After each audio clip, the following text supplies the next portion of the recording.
dar início ao seminário da casa, o seminário do Cebrap, com a professora Amy Ellen. Eu já vou fazer a apresentação.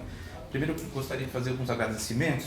Agradecer à FAPESP, ao Cebrap, ao Núcleo de Direito e Democracia, e informar que é um evento do subgrupo de pesquisa Teoria Crítica e Psicanálise, que é parte do Núcleo de Direito e Democracia. Quero agradecer também ao organizador, o professor Luiz Repla, que foi o responsável, né, pelo pedido da vinda da professora Amy Ellen aqui para o Brasil, mas ele não pôde participar hoje porque ele estava participando de uma banca de concurso fora de São Paulo. E também o Marcos Nobre, que é pesquisador aqui da casa, infelizmente não pôde vir porque ficou doente e enfim, não contaremos com a presença dele hoje. Então vou fazer a introdução, parte em inglês, parte em português. Né? Professor Amy Ellen is the head of the Department of Philosophy at the Pennsylvania State University. Her research and teaching interests include the 19th and 20th century continental philosophy, critical social theory, feminist theory, and psychoanalysis. She has recently released the book, The End of Progress, Rethinking the Normative Foundations of Critical Theory. In 2008, she published The Politics of Ourselves, Power, Autonomy, and Gender in Critical Theory. And before that, the book, The Power of Feminist Theory, Domination, Resistance, Solidarity. She's also editor of the journal Constellations and editor of the book series New Directions in Critical Theory of the Columbia University Press. We thank you very much for your presence here at Cebrap. Eu só gostaria de acrescentar uma informação importante, duas. O colóquio, teremos o seminário da casa e logo após teremos o colóquio Autonomy, Power, Gender, né? Depois do almoço, com vários trabalhos que dialogam com os trabalhos da professora Amy Ellen. Né? E uma segunda informação, o livro Politics of Ourselves está à venda aqui. O outro não? O outro esgotou. Esgotou. Sold out. The sold out, the end of progress already. E aí é só procurar o Rafael, quem tiver interesse no livro. Professor Amy Ellen, please. Thank you very much.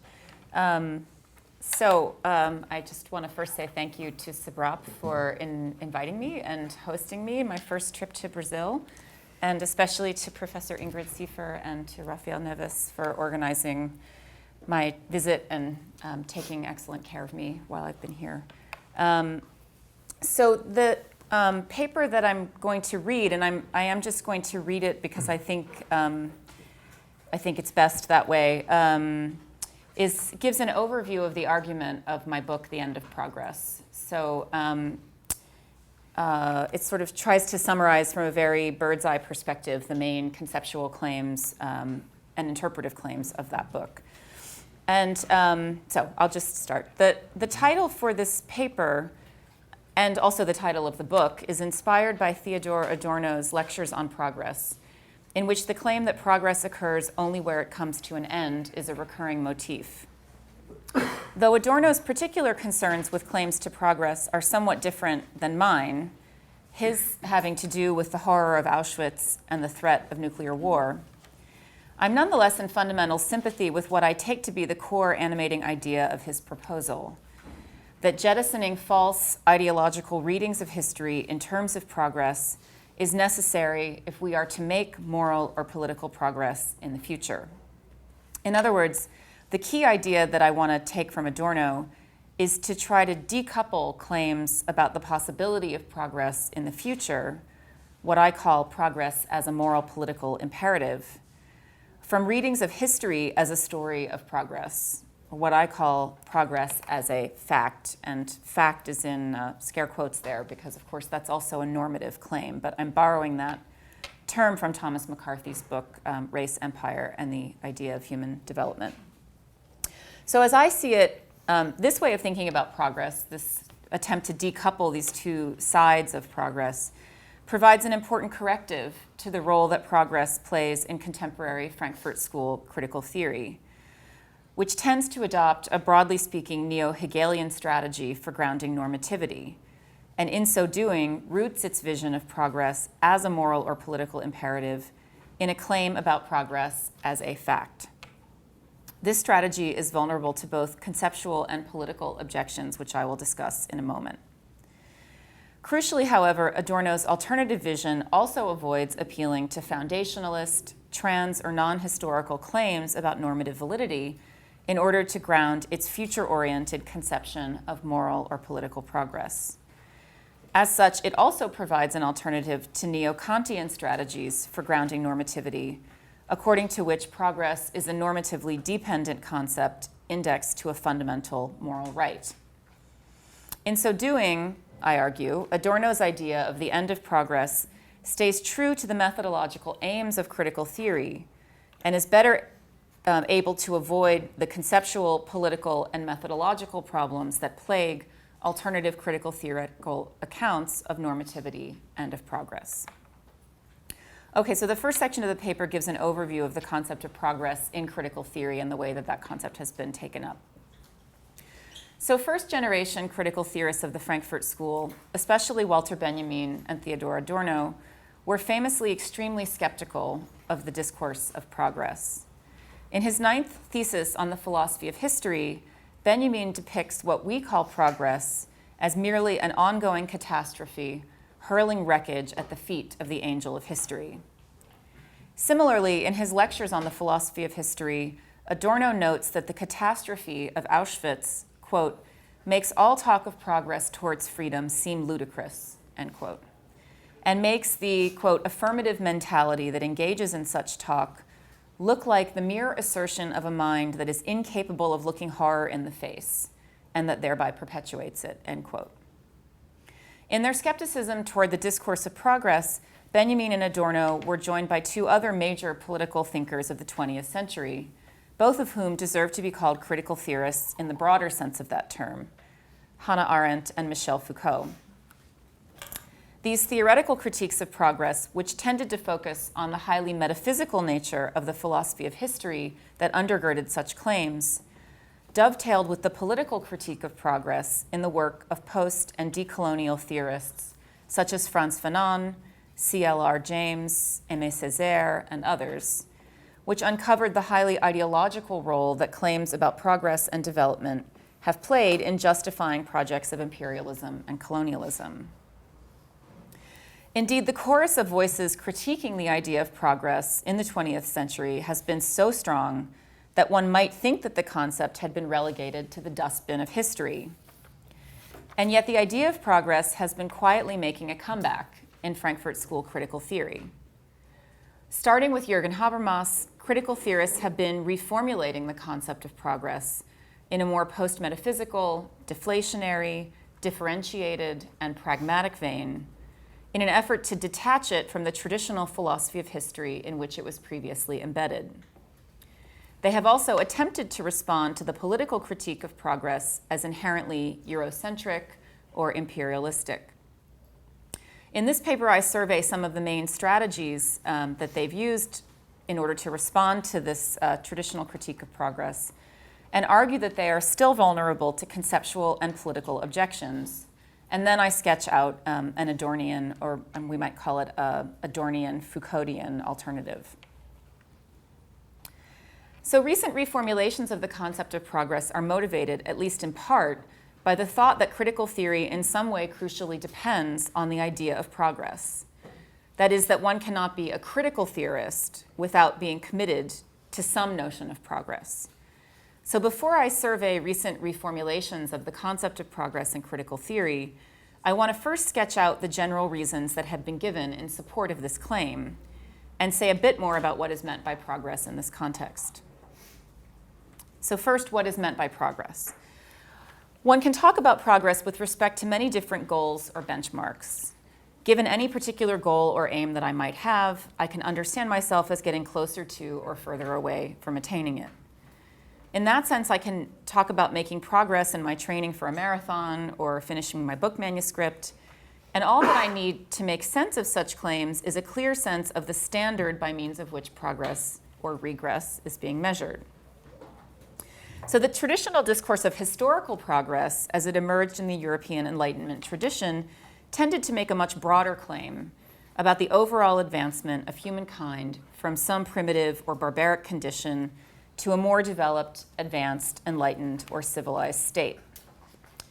As Reinhard Koselleck reminds us, the term progress, as it was used by Kant, quote, neatly and deftly brought the manifold of scientific, technological, and industrial meanings of progress, and finally also those meanings involving social morality and even the totality of history under a common concept, end quote. Such traditional notions of progress thus depend on a robust metaphysical idea of the totality of history, and at least posit a point of view from which this totality can be comprehended. Now, more recent reformulations of the notion of progress in contemporary Frankfurt School critical theory are much less metaphysically ambitious and much more differentiated. Although some defenders of the notion of progress still want to defend the idea that there has been demonstrable progress not only in technical scientific, but also in moral political domains, and here I'm thinking of Habermas actually, they nevertheless view these as disaggregated phenomena. So there's no reason to think that technical scientific progress leads necessarily to moral political progress or vice versa, much less that either of those lead to human happiness. And even within the moral political domain, economic progress may not be accompanied by moral progress or political progress or cultural progress and so on. And in all domains, progress is understood in a post-metaphysical vein as a contingent historical achievement, the result of human agency, thus subject to reversals and regressions. So two distinct kinds of arguments have been offered for the claim that critical theory needs an idea of progress in order to be genuinely critical. The first argument is that we need the idea of progress towards some goal in order to give us something to strive for politically, in order to make our politics genuinely progressive. Progress understood in this sense is connected to Kant's famous third question, what may I hope for? In order for a theory to be critical, this argument goes, it must be connected to the hope for some significantly better, more just, or at least less oppressive society. Such hopes serve to orient our political strivings, and in order to count as genuine hopes, they must be grounded in a belief in the possibility of progress. So one could run this as a kind of transcendental argument. Whenever a theorist is critical of some existing feature of the social or political world, she must necessarily be presupposing an ideal in light of which she makes that criticism, and further must be committed to the claim that the achievement of that ideal would constitute moral or political or maybe just normative progress. I don't think much hangs on the distinction between moral, political, normative, at least for the purposes of this kind of general conceptual argument, but certainly we could talk about different registers of the notion of normative progress in the discussion if we like. So the second reason that critical theory is thought to rely on an idea of progress involves a distinct but related kind of transcendental argument. And this is an argument that one finds in the work of Axel Honneth, particularly in his essay, The Ineliminability of Progress, in the book Pathologies of Reason. The idea here is that insofar as critical theorists cheer on or celebrate certain political events in their own time, with Kant's stance on the French Revolution taken as exemplary, they necessarily commit themselves to viewing those events as better than what came before. And in so doing, they commit themselves to the idea that at least certain features of their social and political world are the result of a progressive developmental or historical learning process. Now, one of my main critical or interpretive claims is that these two arguments, the more forward-looking one about we need progress in order to make our politics progressive, and the more backward-looking one about how we situate ourselves in a historical learning process in order to make critical judgments, those two arguments are often closely intertwined in contemporary Frankfurt School critical theory in ways that I'll discuss further in a moment. For now, what I want to highlight is that there are two distinct conceptions of progress that are implicit in these arguments. The first conception is forward-looking, oriented toward the future. From this perspective, progress is a moral political imperative, a normative goal that we are striving to achieve, a goal that could be captured under the idea of the good, or at least of the more just or less unjust society. The second conception is backward-looking, oriented toward the past.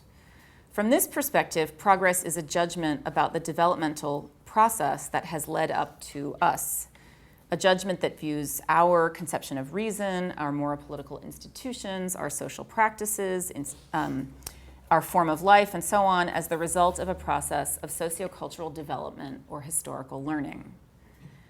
So I call the forward-looking conception of progress as an imperative, and the backward-looking one, progress as a fact. Both of these conceptions of progress are obviously deeply bound up with claims about normativity and the possibility of standards or principles that enable trans-historical normative judgments. And in that sense, they necessarily converge. Both of these arguments for why critical theory needs a conception of progress also turn on the possibility or actuality of a specific kind of progress, namely moral, political, or normative progress, rather than on technical scientific progress or progress überhaupt. I mean, like some sort of general idea of increasing happiness or something like that. So this is what I'm going to focus on. In other words, the focus of my argument is really on the possibility of something like normative progress and how that concept could possibly be made out. Okay, so the second section of the paper is called Progress and the Normativity of Critical Theory, Two Strategies. So in much work in recent critical theory, what I'm calling the backward-looking conception of progress as a fact plays a crucial, if often unacknowledged or maybe insufficiently appreciated, role in grounding the normativity of critical theory, and thus in justifying notions of progress as an imperative. So this is really the core kind of critical or interpretive claim that I'm making in the book. And it's a claim about both the work of Jürgen Habermas and Axel Honneth, although how that plays out in their work looks very different when you look at the details. So from here, again, I'm just looking very in broad conceptual strokes, but if we want to talk more about the details of how this works for Habermas and Honneth, I'm happy to talk about that in discussion. So this entanglement of these two sides of progress, or two conceptions of progress, follows more or less directly from the combination of two commitments. First, the commitment to the idea that the normative perspective of critical theory must be grounded immanently in the actual social world. And second, to the desire to avoid the twin evils of foundationalism on the one hand and relativism on the other hand. So these two commitments are actually in tension with one another, inasmuch as the resolution to ground the normative perspective of critical theory within the existing social world inevitably raises worries about conventionalism and also about ideological distortion. In other words, how do we know that the normative principles that we find in the existing social world are actually good ones or worthy of our support? Perhaps they could be ideologically distorted, or they might just be how we happen to do things around here and therefore not really a genuinely critical standard. So the broadly speaking neo-Hegelian strategy for grounding normativity favored by Habermas and Honneth, I argue, constitutes an attempt to resolve this tension.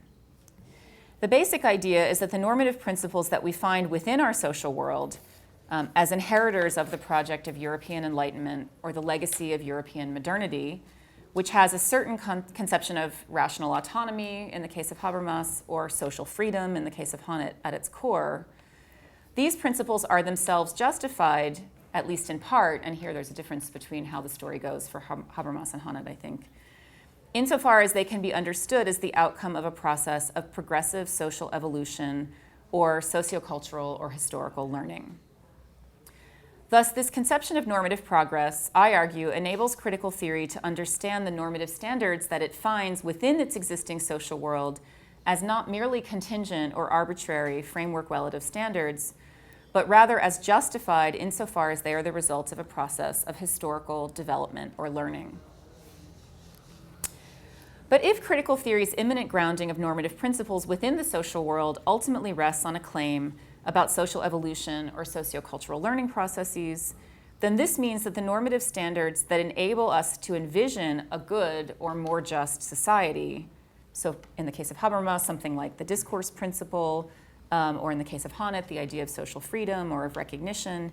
These are themselves justified, again, at least in part, insofar as they are the outcome of a process of sociocultural development or learning. In other words, the two conceptions of progress that I have tried to distinguish are related in that progress as a moral political imperative is, for Habermas and Honneth, grounded in the basic normative orientation that is undergirded by the conception of progress as a historical fact. So in other words, the normative perspective that serves to orient the forward-looking conception of progress in contemporary critical theory is justified by a backward-looking story about how our modern European Enlightenment moral vocabulary and political ideals are the outcome of a learning process and therefore neither merely conventional nor grounded in some a priori transcendental conception of pure practical reason. This normative orientation, in turn, provides us with a conception of the good or more just society that provides the basis for our moral political strivings.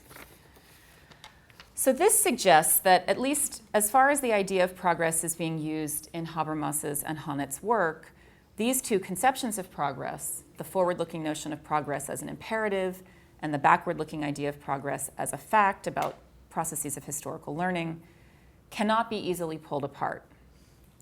In other words, it isn't possible for this version of critical theory to hold on to its understanding of progress as a moral political imperative without believing in or defending the notion of progress as a fact, so long as the normativity of critical theory is being secured through this story about sociocultural evolution or historical learning. So contemporary critical theory, as Habermas and Honneth conceive it, could only be disentangled from its commitment to progress by also rethinking its understanding of normativity. And that's a task that I take on in chapters 5 and 6 of the book. But first, why think that such a disentangling is necessary? I mean, what, after all, is problematic about the idea of progress as a fact and of the role that this idea is playing in justifying the normativity of critical theory? Two sorts of objections are particularly salient here, the first conceptual and the second political. The conceptual objection turns on the following sort of question. On what basis do we claim to know what counts as progress in our readings of history? Does a judgment about normative progress as a claim about historical learning or development not presume knowledge of what counts as the endpoint or goal of that historical development? In that sense, don't all judgments about normative progress either presuppose some independent, non-historical, context-transcendent normative standard, or else collapse into the very conventionalism that they seek to avoid? The worry here is that without such an independent standard, judgments about normative progress become, as Charles Larmor has put the point, quote, irredeemably parochial, not much more than, as Larmor puts it, quote, an instrument of self-congratulation. So the basic idea here is that it's hard to see how a story about normative progress linked to this notion of historical or sociocultural evolution or learning can be made out without either relying on the kind of context-independent or context-transcendent point of view, extra-historical point of view that I think all of these thinkers, including Habermas and Honneth, claim to eschew or not accept, right? On the other hand, if we're not appealing to that kind of standard, then in a way the argument about historical learning or progress just looks hopelessly circular, like we're just congratulating ourselves on having achieved certain principles that then we're saying can provide us with the standard for making judgments about normative or moral political progress. So I think that's linked to a complex set of issues in both Habermas's and Honneth's work about the kind of, for Habermas, the more neo-Kantian strand of his thinking versus the more neo-Hegelian strand, and for Honneth, between his more kind of avowedly neo-Hegelian account of normativity and his philosophical anthropology, which is more universalist. So there's lots of complicated interpretive claims that I'm making here, but I'm summarizing now for the purposes of giving the overview of the argument. Okay, so the political objection then, turning now to the political objection, concerns the entwinement of the idea of progress as a fact, so the backward-looking conception specifically, with the legacies of racism, colonialism, and imperialism, and their contemporary informally imperialist or neo-colonial forms. And here I want to just emphasize that I think the problem is not with the concept of historical progress per se as a judgment about history, but with the very particular story about progress that people like Habermas and Honneth want to tell. Because that's a story about the European Enlightenment or European modernity as itself being the result of a progressive historical learning process. It's not just a claim about there having been, progress from one point to another in history. It's a story that, as I see it, is designed to vindicate the point of view that emerges in European Enlightenment or European modernity. And it's that particular story that seems to me vulnerable to this political objection. So the idea that the normative ideals of the European Enlightenment are the result of a progressive developmental learning process by means of which modernity emerged out of traditional forms of life, I think is uncomfortably close to the kind of Eurocentric logic that served to justify colonialism and the so-called civilizing mission. As James Tully, here I'm summarizing like a much larger argument, obviously, that I think has been made in a lot of different ways in the literature of post-colonial theory and decolonial theory, and I'm not in any way trying to pretend that this is an original argument to me, but just to sort of say, here's the political objection that one can find over and over again in this literature, in the work of people like Edward Said, coming from a more Southeast Asian perspective, but also someone like Enrique Dussel, coming from a more Latin American perspective. So, as James Tully has pithily put this point, the language of progress and development is the language of oppression for 2/3 of the world's people. In other words, the notion of historical progress as a fact is bound up with complex relations of domination, exclusion, and silencing of colonized and subaltern subjects. Now, these two sorts of objections, the conceptual and the political, can and often do come together, particularly in post-colonial critiques of progress that take their cue from the work of Michel Foucault and the idea of the intertwining of power and knowledge.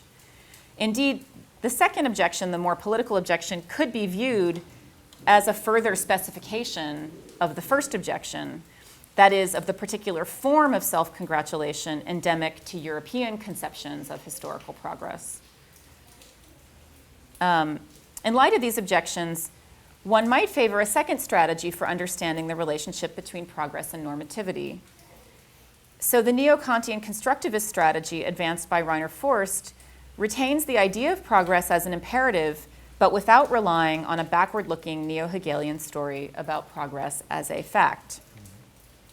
By contrast, Forst articulates a universal moral or political standard, what he calls the basic right to justification, that is grounded not in a backward-looking story about historical progress, but rather in a freestanding account of practical reason. Forst further argues that progress is a normatively dependent concept in the sense that it is dependent on a universal normative standard that can provide a clear benchmark for claims about historical progress. Thus, while Forst's neo-Kantian strategy might enable certain claims about progress as a fact, perhaps in a sense it even necessitates them, in the sense that once one has articulated a universal normative standard, certain judgments about progress and regress are kind of entailed by it. So it may enable those claims, but it doesn't rely on them for the justification of its own normative standards. Now, I think this way of understanding the relationship between normativity and claims about historical progress does avoid the entanglement of the forward-looking and backward-looking accounts of historical progress that plague Habermas's and Honneth's account. And in that sense, it avoids the conceptual objection that I have articulated a moment ago.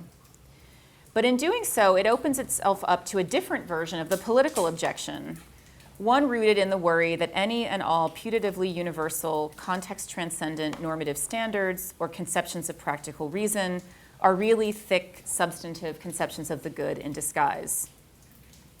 So putting this very schematically, just in the interests of time, the worry is that abstract Kantian morality and practical reason are really just Eurocentrism in disguise, part and parcel of the West's tendency to regard itself as the universal. And here I'm thinking partly about a way that this argument was put very forcefully by the American feminist philosopher Linda Alcoff in her recent American Philosophical Association presidential address. A somewhat more sophisticated version of this objection holds that a lot of substantive work is being done here by the notion of practical reason, and that judgments about who is or is not reasonable, and thus who is or is not capable of being a discursive interlocutor, also do quite a lot of political work on behalf of the powerful. The notion of practical reason, if it is to be thick and substantive enough to do the normative work that forced needs it to do, is likely to be exclusionary of the, quote, this is a quote from Edward Said, subaltern figures like women, Orientals, blacks, and other natives, end quote, who had to make a lot of unreasonable noise before they were deemed worthy of joining the community of beings who argue. If, on the other hand, it is to be genuinely universal, this account of practical reason, then, the argument goes, it will be too thin and abstract to do the kind of substantive normative work that force needs it to do. A second, more methodological objection holds that Forst's approach sacrifices the distinctiveness of critical theory as a methodological approach, precisely by giving up the critical theoretical commitment to the idea that our normative principles are to be found within existing social reality, and that by adopting a more foundationalist approach to normativity that runs afoul of the reasons that critical theorists turn to the discourse of progress as a fact in the first place. So these two objections are distinct, I think, but rooted in a common insight, that the attempt to articulate a point of view outside of power relations, whether we want to call that the noumenal point of view or the point of view of practical reason as such, is not only methodologically problematic for critical theory, but also potentially a ruse of the powerful. Okay, so I'm now turning to the third section of the paper, which is the shortest, actually, but where I'm going to kind of sketch out this Adornian alternative that I want to propose. So in light of these objections, I argue in the book for a different way of disentangling progress as a moral political imperative from progress as a fact. I call this strategy Adornian not only because it is inspired by Adorno's idea that progress occurs only where it ends, but also because it draws on his attempt to develop a philosophy of history that is neither progressive nor a regressive Verfallsgeschichte, and by his attempt to root this understanding of history in an anti-foundationalist, historically situated approach to normativity. On these latter 2 points, I find Adorno's work to be quite compatible with Foucault's conception of history and normativity, and in that sense, my strategy could also be called Adornian Foucauldian. So the kind of core conceptual move of the strategy is to attempt to get by with a much more contextualist and anti-foundationalist conception of normativity. Such a conception, I argue, still enables forward-looking aspirations of moral and political progress, but also understands all claims to progress as highly provisional, rooted in a contextualist, metanormative position, and as such, always standing in need of ongoing genealogical problematization. Thus, this account could accept the transcendental argument that one can only be against progress by being for it. This is an argument that Rainer Forst makes in his essay on progress.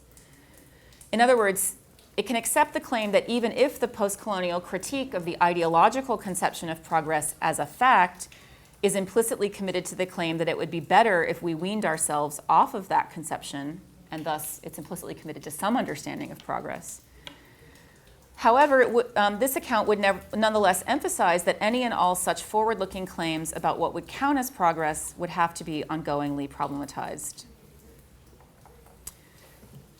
It also, I think, for me, I try to develop this idea of forward-looking progress in relationship to this concept of emancipation without utopia, so to this negativistic understanding of the minimization of relations of domination, which I think is a more minimal understanding that makes our claims, forward-looking claims about progress, less robust, let's say. So if we accept the idea that critical theory is an immanent and reconstructive project that draws its normative content from within existing social reality and if we reject the neo-Hegelian strategy for affirming this stance while avoiding foundationalism, then I think this necessarily pushes in the direction of a more contextualist account of normativity at the meta-ethical or meta-normative level.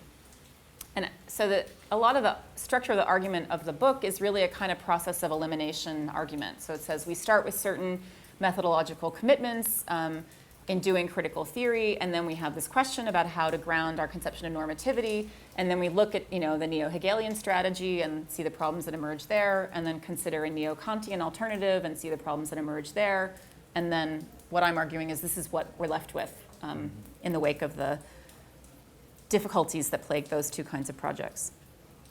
Now, obviously, much more could and should be said here about whether and how such an account of normativity can avoid collapsing into relativism or rationalism at a kind of first-order substantive level. I think that one has to be careful here to resist the conflation of first-order normative theory and meta-ethics, or a kind of meta-normative story about justification that is prominent in a lot of the literature of critical theory. My claim, and one of my central kind of constructive claims in the book, is that universalist normative principles, first-order principles, can be grounded in a variety of meta-ethical positions, including contextualist or coherentist ones. Still, working from the other direction, one could argue that critical theory's first-order normative commitments to equal moral respect, inclusion, and so forth actually push it in the direction of a more modest and self-effacing meta-ethics than either the neo-Kantian or neo-Hegelian strategies that I've discussed. The thought here is that if one starts with a provisional normative commitment to equal moral respect, inclusion, and openness to the other, and then working from there backs out to the kind of meta-normative position that is most compatible with those commitments and with our taking of them to be provisional, then one will end up with a contextualist and epistemically humble meta-normative position. Such a position would acknowledge, as Judith Butler puts it, and here she's kind of glossing Adorno, that, quote, if the human is anything, it seems to be a double movement, one in which we assert moral norms at the same time as we question the authority by which we make that assertion, end quote. And here she's referring, I think, to a passage in Adorno's Lectures on Moral Philosophy where he says something like the moment where we run into trouble is when we put ourselves in the right and someone else in the wrong. Okay, let's see. So this metanormative position requires a kind of epistemic humility. So the humility that I'm talking about comes in at the metanormative level, right, or the level of epistemic justification of our first-order principles that goes beyond mere fallibilism. So by fallibilism, I understand the awareness of the fact that we might turn out to be wrong. This, I think, is stronger than fallibilism because it entails an active and ongoing critical problematization of our own point of view in the name of more fully realizing the ideals of freedom, equal respect, openness, inclusiveness, and so on that are part of that point of view. As for the idea of progress as a fact, although an anti-foundationalist and contextualist account of normativity could license backward-looking claims to progress as a fact, these would necessarily be modest claims about progress by our lights or for us, that is, in light of certain normative standards to which we are committed. Now, although such claims may well be conceptually coherent, they are still vulnerable to some of the objections about the tendency toward conservative self-congratulation, or status quo bias, or even Eurocentrism that I discussed above. And I think that the proper antidote to such a tendency to self-congratulation is a different understanding of the role of genealogy within critical theory. On this conception, genealogy aims neither at the straightforward subversion or debunking of our normative concepts or principles, nor at their straightforward vindication. Rather, genealogy aims at what I would call the critical problematization of our normative point of view, where this problematization requires a combination of vindicatory and subversive or progressive and regressive readings of history. So drawing on the work of Foucault and Adorno in chapters 5 and 6 of the book, I further argue that the proper scope of problematizing genealogy includes not only the empirical instantiations of our normative ideals and conceptions of reason, but also of the kinds of epistemic violence contained within those normative ideals and conceptions of reason themselves. So here I'm trying to kind of mark out my understanding of genealogy, both from the way that Habermas has used the term, which I think is much more a kind of straightforward vindicatory version of genealogy, where genealogy serves to defend or vindicate our normative principles. But I'm also trying to mark out my approach from the way that Honneth has argued for the use of genealogy in his essay, something like Reconstructive Social Criticism with a Genealogical Proviso, I think that's the title. Because he also argues for the importance of genealogy, but as I read him, it's a much more limited role, because genealogy can tell us, for him, where our normative ideals have gone wrong in practice. And I'm arguing that we need genealogy to play a more robust role to tell us where our normative principles themselves might be entangled with relations of power and violence. So, however, in a further reflexive twist, I claim that this problematizing mode of genealogy plays an important role in realizing the kind of genuine respect for and openness to the other that are arguably central to the normative inheritance of the Enlightenment. Somewhat paradoxically, then, I argue that problematizing any and all claims to progress as a fact is actually the best way to live up to the normative legacy of modernity, particularly to its notions of freedom, inclusiveness, and equal moral respect. Assuming that the political objection to the discourse of progress as a fact discussed above is persuasive, accepting the developmental progressive notion of progress as a fact is, I argue, inconsistent with embodying the value of equal moral respect, because it commits us to viewing some of our fellow global citizens as immature, undeveloped, and hence not yet capable of autonomous self-rule. Genuine respect for and openness to the other thus demands, I argue, the ongoing critical genealogical problematization of our self-understanding as inheritors of the normative project of the Enlightenment. It requires what Gayatri Spivak has called the ongoing, vigilant, and persistent, quote, critique of what we cannot not want. Thank you.